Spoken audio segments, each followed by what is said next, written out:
morning. Welcome back to First Look Asia. Now, from a Wi-Fi smoke alarm to a refrigerator that lets you see what's inside the fridge while you're out grocery shopping. Imagine that. Amazing. That's a taste of the smart tech that was unveiled at the recent CES 2016, and they demonstrate how the Internet of Things will make smart homes even smarter. And the buzz continues here in Singapore as well at an ongoing exhibition called The Future of Us. Have a look. It's one of the key showcases at the exhibition, and it shows off solutions that aren't far from reality. Aptly named The Future Today, Samsung has put together a smart home for an average city dweller. And we found some nifty applications and solutions, like this mirror that doubles up as an information portal. So you're in the know and ready to face the day while getting on your OOTD, or a universal remote control on your smartphone, so you can get your gadgets going even before you step into your super smart home. One that's smart enough to also give you some peace of mind. Like this alarm system that not only wards off intruders, but gives you live updates on your mobile device. All this is but a glimpse of the Internet of Things to come. Ooh, just some of the interesting possibilities. And to help us understand how close this future really is someone who's handled thousands of projects here in Singapore and around the region. That's right. We have the Soon Ong, CEO of Clarity Group. Soon Ong, thanks very much for joining us this morning. So we saw how Samsung is trying to apply its smart home tech into Singapore homes.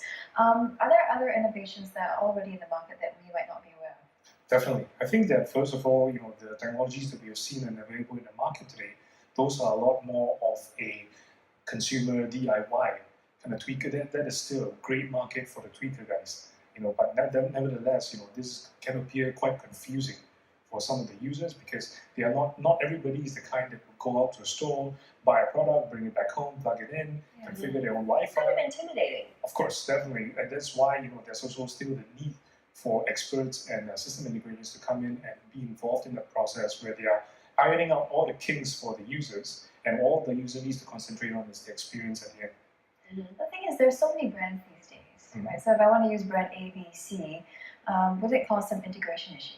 Well, I have to say that these are issues that are a byproduct of this technology race. It can be frustrating for many users because of all these different platforms, different apps, different devices. At the end of the day, the user just has to be. We will eventually move towards a market where the user is just concentrated on the device and the experience, more so than having to switch devices, having to switch apps.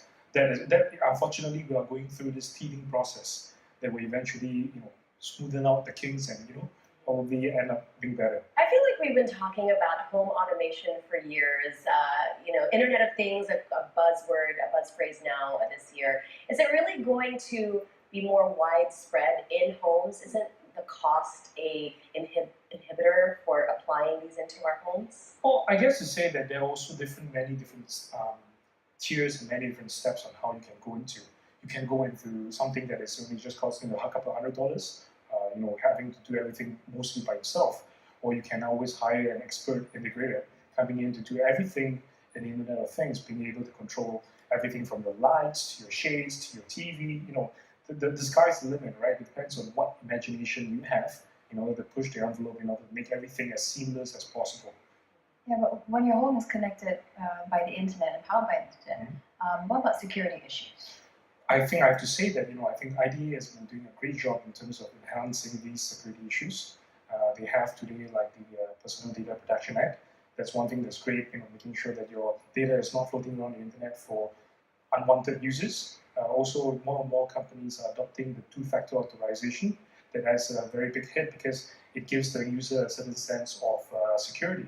However, that being said, a lot of it still depends very much on the user themselves to be able to use the internet responsibly without having to risk themselves and putting information out there that's not for everybody to know. Yeah, good advice, being aware as well. Now, tell us about one of the interesting smart home devices that you like currently. I think that one of the things that they were showcasing at CES, a few things that really worked out for me was that they had a television that's about 2 mm thick, right? And on the same television, you are able to see maybe you can watch Channel News Asia on one side, and on the other side you can be watching a total movie. So on the same screen there's two different things. And I think one of the technologies that have been a long time brewing in the pot has been a roll-up TV. You know, a TV where you can roll up into a scroll or whatever. Yeah. And that really holds a lot of potential, and it gives us a glimpse into the future of what these potentials could be. So you don't have to fight over a remote control. Yes. I want to watch this. So that was still a prototype, right? Yeah, that's still a prototype. But I think one thing that's very apparent also for the home market is what is called Bluetooth mesh networking. So meaning to say, see, a lot of the devices that we buy today on the shelves have a prerequisite of having the Wi-Fi. So it depends on the Wi-Fi, and if you bring it to the home, the Wi-Fi is weak, you're going to suffer for usability. We all know that, right? And Bluetooth mesh networking will also implement the capability of having to have these devices work independently of the Wi-Fi. So it's not as Wi-Fi dependent today. Okay, I'm curious to have a look at some homes that you've done up. Let's have a look at the first one. This one's in Jervois. Okay, let's roll the pictures and maybe tell us a bit more about it. What's so special about this house? This one is a private cinema that we designed, and this one is a fully automated home. And with the touch of the button, it triggers the screen to come down, the projector to come down, the lights will dim, temperature goes to a most optimum temperature, optimum temperature for the movie watching experience. And then with a click of a button, they are able to play back a movie or listen to a piece of music. So this is something that's integrated all from one single device, Wow. able to control the house and the experience and the movie. For movie lovers, definitely something. Let's look at the next one. This one is most probably the most technologically advanced house in Singapore. With a single device, the owner is able to control the lights, the air conditioning, the window coverings, the curtains, the blinds, the TVs,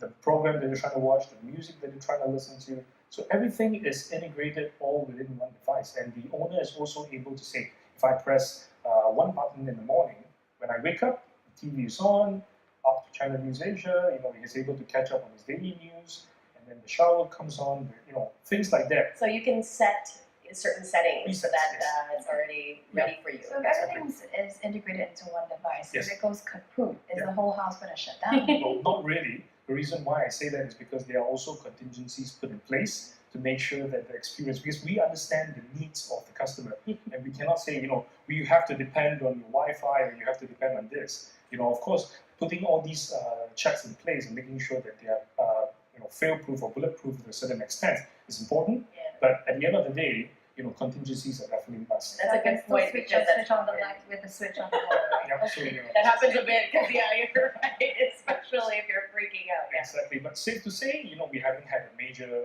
breakdown. That's not to say we won't, but it's just meaning to say that today's technologies are a lot more robust than it was a few years ago. Okay, well, taking a look at the bigger picture now, Singapore has had this goal of being a smart nation. How close are we to actually achieving that goal by 2025? Yeah, I think that this is, as a Singaporean, I think I'm proud to be a Singaporean to be saying that our country will probably be the first one to have a smart nation. Wow. Right? I think that we are on track, and I also think about a few different ideas of being able to have internet connectivity island-wide, and also that comes with stability, and also being able to have a robust infrastructure because of the way that our country is set up. We are small, we are able to be nimble and agile enough to be able to implement newer technologies and infrastructure.